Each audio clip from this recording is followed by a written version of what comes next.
Stéphane Chassine, né à Orléans, j'ai 53 ans.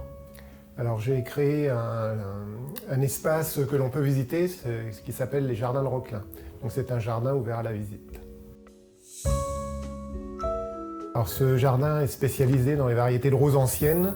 Donc c'est un jardin plutôt aménagé à l'anglaise, donc c'est un mélange de rosiers, plantes vivaces et arbustes. Et les gens peuvent déambuler sur 1 hectare de jardin.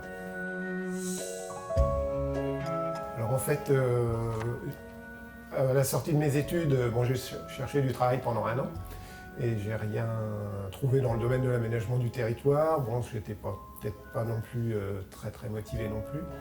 Et puis c'était pas spécialement mon domaine en fait. Et une rencontre, un hasard, un monsieur fournissait des rosiers aux parents de mon épouse sur Pithiviers. Et moi je me suis dit pourquoi pas. Ça me permettait justement de revenir dans le domaine des plantes. Et c'est un monsieur qui est spécialiste dans les roses anciennes. Donc j'y suis resté 10 ans et il m'a appris justement à connaître un autre domaine de plantes, et les roses. Donc je suis tombé amoureux de cette plante. Et on a acheté une fermette à Main-sur-Loire. Et il y avait justement 6 hectares de terrain. Et c'est après coup, ça m'a donné envie de planter un jardin. Donc quand on a réussite professionnelle, pour moi c'est d'avoir créé mon travail en fait.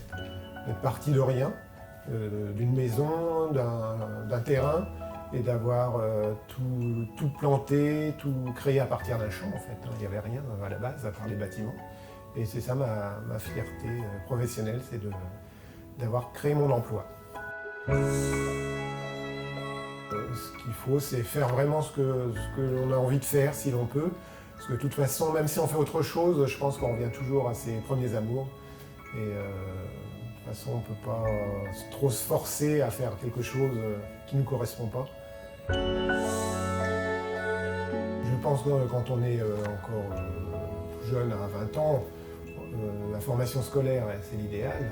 Mais après, plus tard, le mieux, c'est d'être formé en entreprise, au moins de faire des stages, et puis après ça peut donner une idée, puis après pourquoi pas se lancer, comme ce que j'ai fait. Prendre connaissance de certains métiers, parce qu'il y a beaucoup de métiers qu'on ne connaît pas en fait.